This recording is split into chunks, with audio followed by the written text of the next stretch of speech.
Hello everyone, सन city study point में एक बार फिर से आपका हार्दिक स्वागत है। हमने पिछली क्लास में अक्षांश के बारे में पढ़ा था। आज हम आगे उसी क्लास को आगे बढ़ाते हुए देशांतर एवं समय गणना की बात करेंगे।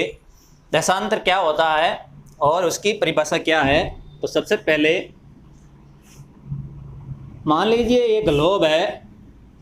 इस ग्लोब को मैं अगर दो भागों में बांटूं तो आपने अक्षांश में पढ़ा होगा 0 डिग्री अक्षांश भूमध्य रेखा।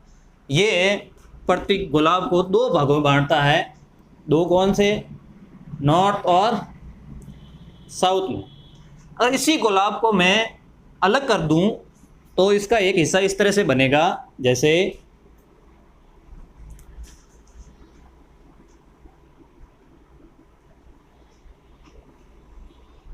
इस तरह से एक टुकड़ा इसका अलग हो जाएगा,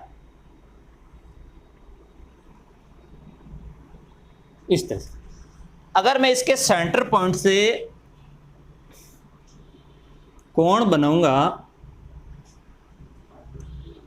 इस वर्त में 90 डिग्री का, ये 0 से लेके 90 डिग्री तक यहाँ कोण बन जाएंगे 90, और इधर से अगर बनाएं तो 90 कोण बन जाएंगे, और अगर यहाँ से अगर कोण बनाएंगे तो 90, और इधर से बनाएंगे तो भी 90। टोटल 360 डिग्री का कोण बन जाएंगे। यानी कोई भी एक वर्त हो उसमें 360 डिग्री के कोण बनते हैं। वही क्या कहलाती है? अक्षांश कहलाती है। तो देखिए कैसे अक्षांश की परिभाषा।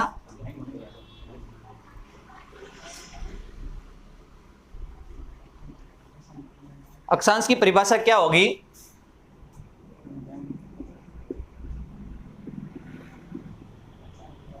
परिभाषा पृथ्वी के ग्लोब पर उत्तरी ध्रुव से दक्षिणी ध्रुव तक खींची जाने वाली रेखा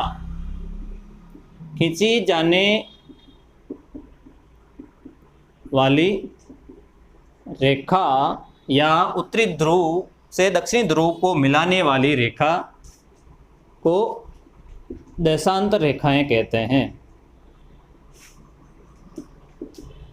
देशांतर रेखाएं कहते हैं। यानी पृथ्वी के ग्लोब पर उत्तरी ध्रुव से दक्षिणी ध्रुव तक खींची जाने वाली या मिलाने वाली रेखा को देशांतर रेखाएं कहते हैं। दूसरी अगर परिभाषा की बात करते हैं हम, या 0 डिग्री यानी भूमध्य रेखा से कोणीय दूरी काटती है, वो देशांतर रेखा कहलाती है। जैसे पृथ्वी का ये गोलार्ध में लूं, ये अगर इसको भूमध्य रेखा माने हम इसे बीचों बीच से, तो जो भी यहां से जो कोण बनेंगे देशांतर के,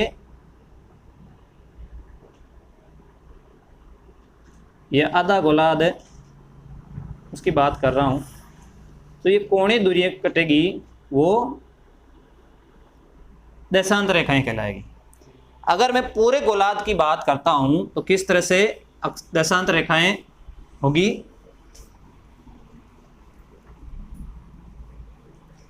पृथ्वी के गोलार्ध पर देशांतर रेखाएं किस तरह से प्रदर्शित होगी? ये तो हो गई 0 डिग्री अक्षांश। इसी के कोणीय दूरी कैसे? ये नॉर्थ और ये सब। तो यहाँ से कोई कोणीय दूरी अगर भूमध्य रेखा को काटते हुए दक्षिणी ध्रुव को मिलाएगी, वो क्या कहलाएगी? देशांतर रेखाएं। या खड़ी रेखाओं को देशांतर रेखाएं कहते हैं।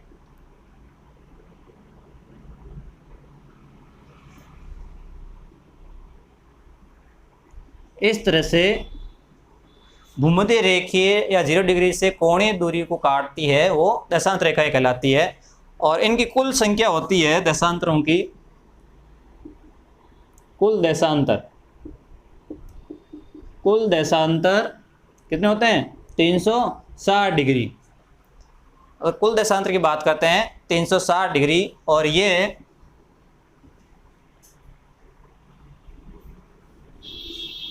सभी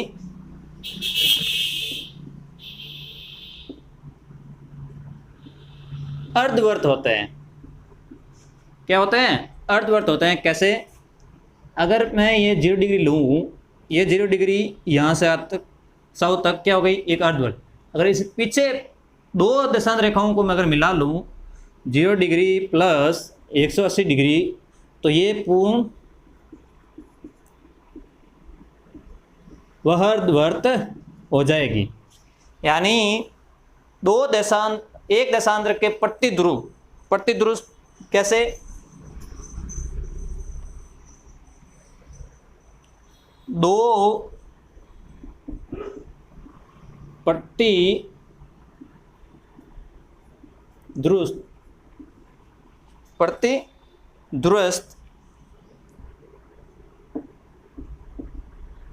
रेखाएं मिलकर वर्त बनाती हैं। जैसे एग्जाम्पल है, हम अक्षांश में हमें भी पहले बात की थी। जैसे 20 डिग्री पूरी देशांतर तो इसके प्रतिध्रुव कौन सी देशांतर होगी? तो हमने बताया था पहले ही कि 180 डिग्री में से अगर हम घटा देंगे 20 डिग्री तो हमें मिल जाएगा। तो 20 डिग्री के पूरी देशांतर के प्रतिध्रुव कौन सी देशांतर होगी? तो वो होगी 160 डिग्री पश्चिमी देशांतर। अगर अक्षांश की बात करते हैं हम प्रतिध्रुव, तो जैसे 20 डिग्री नॉर्थ अक्षांश के प्रतिध्रुव कौन सी होगी? जैसे ये ले लिया हमने 20 डिग्री नॉर्थ अक्षांश, तो इसके प्रतिध्रुव यानी उसके विपरीत तो यही होगा। इसके विपरीत कौन सी हो जाएगी? 20 डिग्री साउथ हो जाएगी। थोड़ा ध्यान रखना, ये 20 डिग्री साउथ हो जाएगी।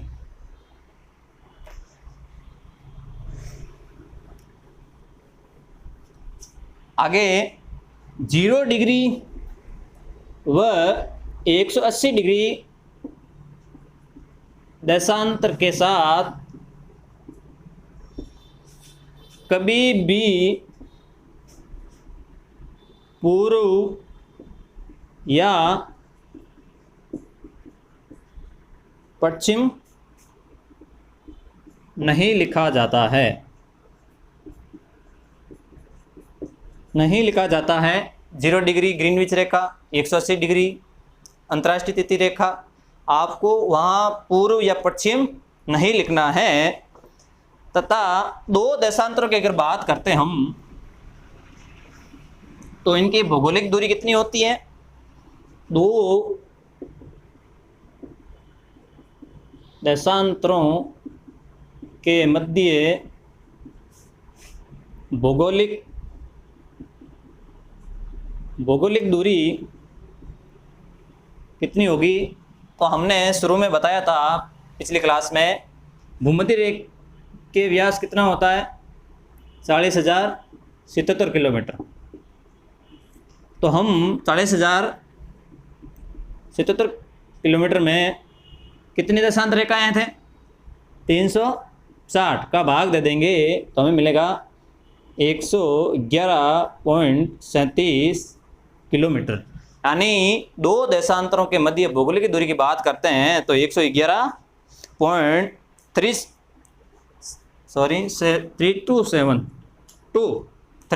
किलोमीटर आएगी दो देशांतर। अगर इनके भाग की बात करते हैं तो इनको क्या कहेंगे? दो देशांतरों के मध्य भाग को क्या कहते हैं? गोरे। जबकि हमने पढ़ा था अक्षांश में दो अक्षांशों के मध्य भाग को क्या कहते थे? जोन। तो देशांतर का उपयोग किस रूप में किया जाता है?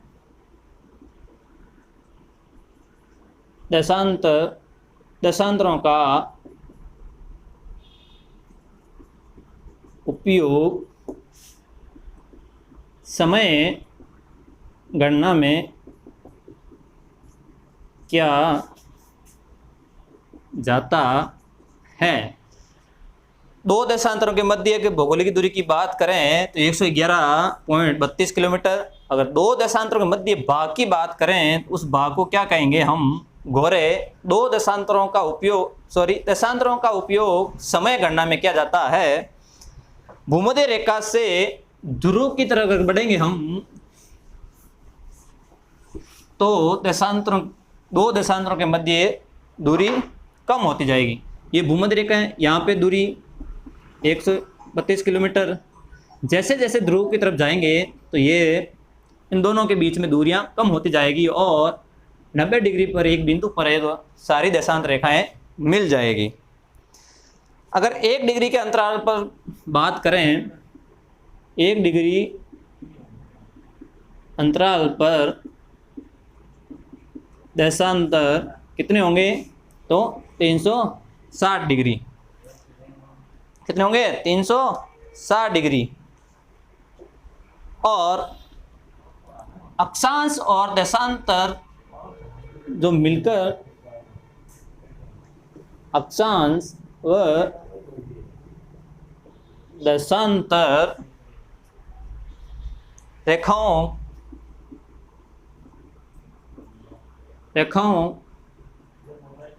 के जाल तो क्या कहते हैं ग्रिड, या इसको भूजाल। यानी अक्षांश और देशांतर रेखाएं मिलकर क्या बनाती हैं भूजाल बनाती हैं। यानी जैसे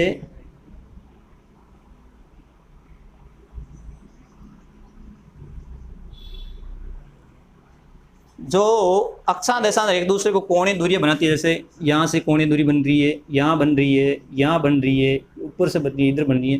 तो ये जो एक जाल बना हुआ है उसको हम क्या कहते हैं ग्रिड या भूजाल। तो ये बात हुई थी हमारे देशांतर की। आगे हम समय गणना देखते हैं।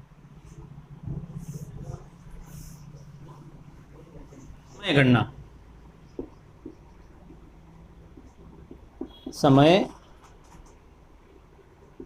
गणना हमने सबसे पहले बात की थी देशांतर का उपयोग समय के लिए किया जाता है। तो किस रूप में किया जाता है, जैसे सबसे कुछ चीज़ें बता देता हूँ। 0 डिग्री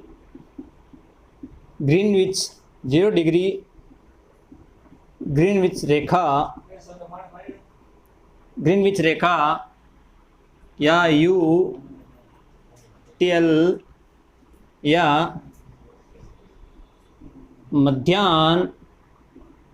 मध्याह्न रेखा से समय ज्ञात किया जाता है। ULT का मतलब यूनिवर्सल टाइम लाइन रेखा है, इसको कहते हैं। और ये 22 अक्टूबर 1884 में वाशिंगटन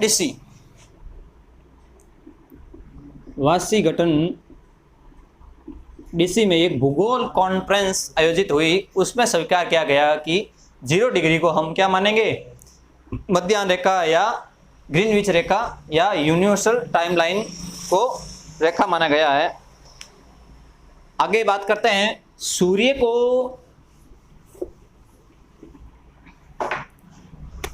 को एक देशांतर पार करने में 4 मिनट लगते हैं। सूर्य को एक देशांतर पार करने में 4 मिनट लगते हैं। कैसे 4 मिनट कैसे है? अगर मैं बात करूं, एक दिन 24 घंटे का होता है और 360 देशांतर रेखाएं हैं। अगर हम 24 का भाग 360 में देंगे तो 15 देशांतर बराबर 1 घंटा आएगा। 1 घंटे में कितने मिनट होते हैं 60। तो 60 में 15 का भाग दूँ, 15 चौके 60, यानी एक देशांतर पार करने में सूर्य को 4 मिनट लगेंगे। इस तरह से अगर घंटे की बात करें तो 1 घंटे में 15 देशांतर पार करेगा। अगर 360 देशांतर पार करने में टाइम लगेगा तो 360 × 15 करेंगे तो वो 24 घंटे आ जाएंगे। इसी तरह सूर्य को 1 देशांतर पार करने में कितना टाइम लगता है? 4 मिनट। इसी से हम गणना करेंगे। एक होती है मानक रेखा या मानक समय। ये क्या होता है इसके बारे में देखते हैं। मानक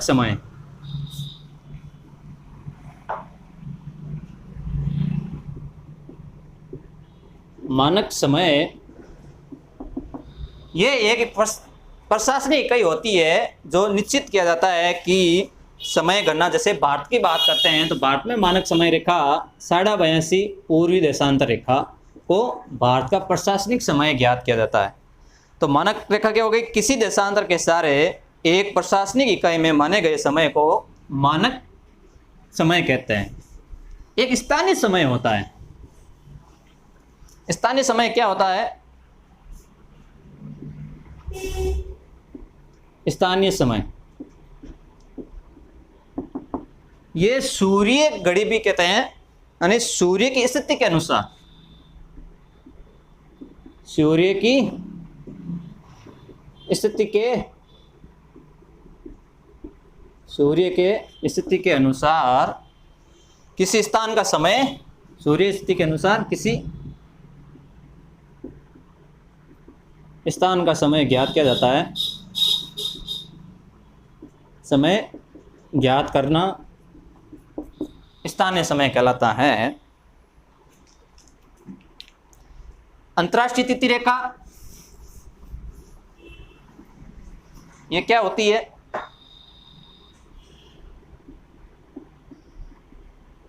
अंतर्राष्ट्रीय तिथि रेखा कौन सी है? तो वो है 180 डिग्री देशांतर रेखा को अंतर्राष्ट्रीय तिथि रेखा कहलाती है। अगर ऑप्शन कभी आ जाए अंतर्राष्ट्रीय तिथि रेखा है, ऑप्शन दे दिया आपको ए 180 डिग्री पूर्वी देशांतर, बी 180 पश्चिमी देशांतर, सी 180 पूर्व एवं पश्चिमी देशांतर, डी 180 डिग्री देशांतर। तो हम क्या करते हैं, 139 तिथि रेखा आपको पढ़ रखा है 180 डिग्री देशांतर रेखा होती है, आप पहले टिक कर देते हो 180 डिग्री पूरी देशांतर। यहाँ कुछ आगे जाते हैं तो फिर पश्चिम में, फिर सोचते हैं, आप मैप देखा होगा इस तरह से 0 डिग्री इधर, 180 इधर भी लिखा होता है और 180 इधर भी लिखा होता है। तो ये तो हो गया पश्चिमी देशांतर और ये हो गया पूर्वी देशांतर। तो सोचते हैं कि दोनों ही एक ही है, तो वो पूर्व और पश्चिम देशांतर कहलाता। लेकिन मैंने पहले ही बताया था कि 180 डिग्री और 0 डिग्री ग्रीनविच रेखा पर कभी भी पूर्व और पश्चिम नहीं लिखा जाता है। तो आगे कुछ पॉइंट बता देता हूँ, फिर समय गणना करेंगे किस तरह से समय गणना होती है।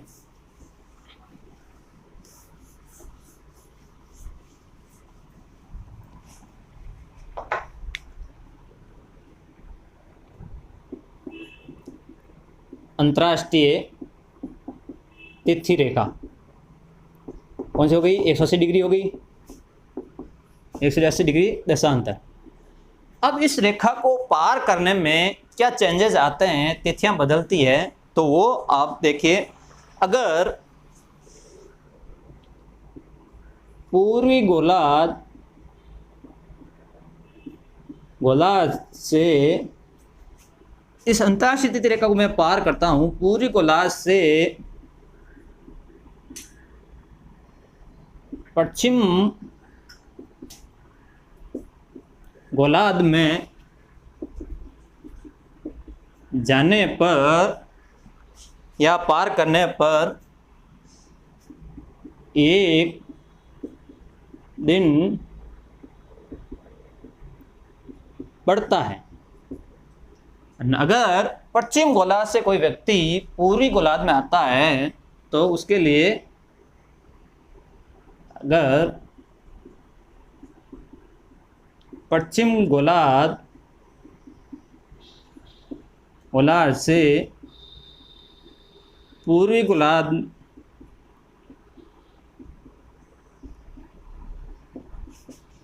गोलार्ध में जाने पर एक दिन कम होता है। यानी अगर अंतर्राष्ट्रीय तिथि रेखा को 180 डिग्री को देशांतर को अगर कोई व्यक्ति पूर्वी गोलार्ध से अगर पश्चिम गोलार्ध में आ जाता है तो उसके लिए एक दिन बढ़ता है, और अगर कोई व्यक्ति पश्चिम गोलार्ध से पूर्वी गोलार्ध में जाता है तो वो उसके लिए एक दिन कम होता है। जैसे लेते हैं, इधर हो गया पश्चिम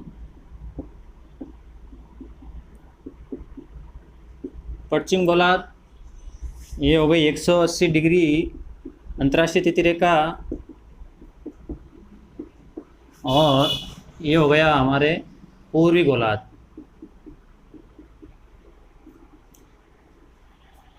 तो हमने पढ़ा था अगर कोई व्यक्ति पूर्व से पश्चिम की तरफ जाता है तो उसको एक दिन बढ़ता है, और पश्चिम से अगर कोई आता व्यक्ति पूर्वी गोलार्ध में तो वो एक दिन घटता है। तो जैसे आज की डेट की मैं बात करूं, 23 जुलाई वार हो गया आपके बुधवार,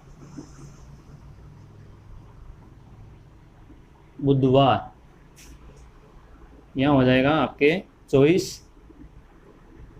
जुलाई गुरुवार। हमने पढ़ा था अगर कोई व्यक्ति पूर्वी गोलार्ध से अगर पश्चिम गोलार्ध में जाता है तो एक दिन बढ़ता है। क्या होता है? एक दिन बढ़ता है। मैं यहाँ लिख दूँ, एक दिन बढ़ता है। अगर कोई पश्चिम से अगर पूर्वी गोलार्ध में आता है तो एक दिन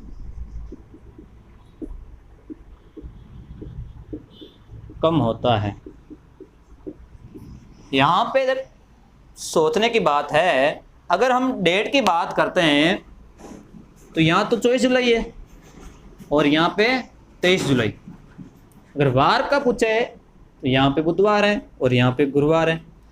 लेकिन क्या कह रहा है? एक दिन बढ़ता है। अगर पूर्व से अगर कोई व्यक्ति यहाँ से पूर्व से पश्चिम की तरफ जाता है तो वो एक दिन प्लस में होगा। अगर पश्चिम से कोई व्यक्ति पूर्वी गोलार्ध में आता है तो एक दिन क्या होगा? कम होगा। कैसे? सपोज मान लीजिए मैं 24 जुलाई को यहाँ अंतर्राष्ट्रीय तिथि रेखा पार करूँगा तो पश्चिम गोलार्ध में मुझे 23 जुलाई मिलेगा। अब 24 जुलाई और 23 जुलाई दिन बढ़ा कैसे? देखो आगे वार क्या था, मैं जब निकला था गुरुवार, और जहाँ पश्चिम गोलार्ध में पहुँचा तो वार क्या मिला? बुधवार। यहाँ पे देखना, यहाँ पे गुरुवार था और यहाँ पे गया तो बुधवार मिला। जब यहाँ बुधवार को मैं पहुँचा तो क्या वापस मुझे बुधवार के बाद कौन सा बार आएगा? गुरुवार मुझे वापस यानी 24 घंटे और मिलेंगे मुझे। यहाँ पे गुरुवार आया नहीं अभी, मैंने यहाँ गुरुवार को पश्चिम गोलार्ध में आ गया बुधवार को, तो मुझे वापस क्या मिलेगा? एक दिन यानी 24 घंटे एक्स्ट्रा मिलेगा, यानी एक दिन मेरे लिए बढ़ेगा। अगर डेट की बात करें तो वो हमें यहाँ पे कम मिलेगी। 24 जुलाई को मैंने यात्रा प्रारंभ की, अंतर्राष्ट्रीय जैसे ही पार की मैंने तो मुझे यहाँ पे 23 जुलाई मिली, वार बुधवार मिला था। लेकिन टेक्निकल देखें तो एक दिन का क्या हो रहा है? लाभ हो रहा है, क्योंकि मुझे वापस 24 घंटे और मिलेंगे तो वही एक दिन बढ़ता है। तो क्वेश्चन कई बार आता है कि कोई जहाज पूर्वी गोलार्ध से अगर पश्चिम गोलार्ध में जाता है तो कितने दिन का लाभ होगा या हानि होगी या कम मिलेंगे? तो एक दिन बढ़ेगा पश्चिम गोलार्ध में अगर पूर्व से जाते हैं तो, अगर पश्चिम से अगर कोई जहाज आता है पूर्वी गोलार्ध में तो वो एक दिन कम होगा। कैसे? यहाँ 23 जुलाई को मैंने यात्रा प्रारंभ की और 24 जुलाई को पहुंचा। डेट तो चेंज हो गई, लेकिन यहाँ पे वार कौन से मिला, गुरुवार मिला, यानी एक दिन कम मिला, वापस मुझे वो बार। चलिए तो एक एग्जांपल देता हूँ, जैसे टाइम वाला देख लेते हैं। ये तो अंतर्स्थिति की बात हो गई। टाइम का ध्यान रखना, पश्चिम की तरफ जाते हैं तो समय घटेगा और पूर्व की तरफ जाते हैं तो समय बढ़ेगा। अगर 0 डिग्री ग्रीनविच रेखा से पश्चिम की तरफ जाते हैं, पश्चिम की तरफ जाते हैं तो समय होगा माइनस में। अगर पूर्वी की तरफ जाते हैं ग्रीनविच रेखा से तो समय बढ़ेगा, प्लस में होगा। मान लीजिए जैसे 1 डिग्री, 2 डिग्री, 3 डिग्री, 1 डिग्री अक्षांश दशांतर, 2 डिग्री, 3 डिग्री, इधर भी मैं ले लूँ 1 डिग्री पूरी दशांतर, 2 डिग्री, 3 डिग्री, 4 डिग्री पूरी दशांतर, यह है पूर्वी गोलार्ध। मान लीजिए इस 0 डिग्री पर 12 बजे हैं मॉर्निंग के, 12 के बाद में क्या हो जाता है, PM। अगर इस डिग्री से मैं अगर 1 डिग्री, 2 डिग्री, 3 डिग्री ऐसे पूर्व की तरफ बढ़ूंगा तो एक हमने पढ़ा था कि एक दशांतर पार करने में सूर्य को कितने मिनट लगते हैं, 4 मिनट। तो यहाँ पे कितने हुए, 12 बजे। तो जैसे ही मैं 1 डिग्री यहाँ पे हूँ तो यहाँ पे बजेंगे 12:04 PM। 2 पे जाऊँगा तो 12:08 हो जाएंगे, 3 पे, 4 पे, यहाँ पे 12:12 हो जाएंगे, यहाँ 12:16 PM हो जाएंगे। अगर वही बात अगर मैं पश्चिम की तरफ जाऊँ तो यहाँ से 12 में कम हो जाएंगे, 11:56। यानी पूर्व की तरफ जाते हैं तब 4 मिनट जोड़ना है और पश्चिम की तरफ जाते हैं तो 4 मिनट घटाना है। जैसे हम भारत की बात कर लेते हैं,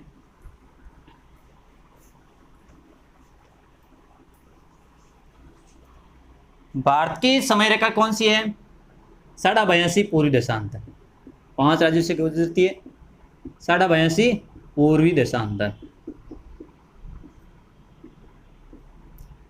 ये 82.5 पूर्वी देशांतर। हमारा स्टूडियो कहाँ पर है, 72 डिग्री पर सनसेट स्टडी पॉइंट है। अगर यहाँ पे सुबह की 10 बजे हैं तो स्टूडियो में क्या टाइम होगा, तो कितने अंतर आ रहा है, 82 में से 82.5 में से बहुत घटा देंगे, कितने हो जाएंगे, 10, 10:30 आएंगे। 10:30 को मैं अगर 4 से गुणा करूं, 10 × 4 40, आधा डिग्री, तो इससे हो जाएगा 2 मिनट। तो कितने हो जाएंगे, 42 मिनट। अब स्टूडियो से हम कहाँ हैं, पश्चिम की तरफ हैं, सॉरी पूर्वी देशांतर के पश्चिम की तरफ हैं, तो समय क्या होगा, घटेगा। अगर स्टूडियो इस तरफ होता तो समय क्या होता, बढ़ता। तो हम 10 में से 42 मिनट घटा देंगे तो पीछे कितने बचेंगे, 9:18 AM होगा। तो स्टूडियो में टाइम क्या हुआ, 9:18 AM। तो ये ध्यान रखना, पूर्वी देशांतर के तरफ पश्चिम में जाएं अगर मानक समय के तो समय को घटाना है, और पूर्वी देशांतर अगर पूर्व की तरफ जाएं तो समय को ऐड करना है। तो अगर मैं यहाँ पूर्व की तरफ ले लेता हूँ, जैसे मान लीजिए 90 डिग्री अक्षांश, तो यहाँ 10 बजे, तो यहाँ पर कितना टाइम होगा, तो घटा लीजिए 90 डिग्री में से 82.5 पीछे कितने हो गए, 7.5, 7.5। तो 7 को मैं 4 से गुणा कर दूंगा, 7 चौक 28 और 30 के 2 जोड़ देंगे तो 23 मिनट। तो 90 डिग्री पर कितने बजेंगे, सुबह के 10:23 मिनट हो जाएंगे। तो ये थी समय गणना। आज की क्लास यहीं समाप्त करते हैं। आप लाइक करें, शेयर करें और चैनल को सब्सक्राइब करें। और कोई भी क्वेश्चन है देशांतर, अक्षांश और समय गणना के बारे में तो कमेंट बॉक्स में दे रखें। आप उसमें दीजिए, आपको रिप्लाई मिलेगा।